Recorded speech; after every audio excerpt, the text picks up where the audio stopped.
சூப்பரான இறால் வறுவல் காரஞ்சாரமா எப்படி செய்யலாம் அப்படிங்கிறத நம்ம பார்க்கலாம். சுட சுட சாதத்துக்கு இந்த மாதிரி போட்டு சாப்பிடணும். ரொம்பவே டேஸ்ட்டாக இருக்கும். இப்போ பேனில் எண்ணெய் ஊற்றிக்கலாம். எண்ணெய் நல்லா காஞ்சது. இது கூட சோம்பு ஒரு 1/2 டேபிள் ஸ்பூன் போட்டுக்கலாம். கருவேப்பிலை கொஞ்சம், வெங்காயம் ஒரு 2 வெங்காயம். இது எல்லாத்தையும் நல்லா எண்ணெயில் நல்லா வதக்கின பிறகு இஞ்சி பூண்டு பேஸ்ட்டு ஒரு 2 டேபிள் ஸ்பூன் போட்டுக்கலாம்.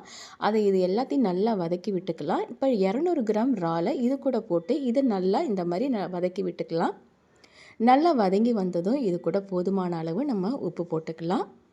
இது நல்லா கிளறி விட்ட பிறகு மல்லித்தூள் 1 டேபிள் ஸ்பூன், காரத்தூள் 2 டேபிள் ஸ்பூன், மஞ்சத்தூள் 1/2 டேபிள் ஸ்பூன், மிளகு, ஜீரகம், சோம்புத்தூள் இது எல்லாமே 1/2 டேபிள் ஸ்பூன் போட்டு இது எல்லாத்தையும் நல்லா இந்த மாதிரி கிளறி விட்டுட்டு கொஞ்சம் தண்ணி ஊற்றி நம்ம மூடி போட்டு நம்ம வேக வச்சுக்கலாம். மீடியம் ஃப்ளேம்லேயே வச்சுக்கோங்க.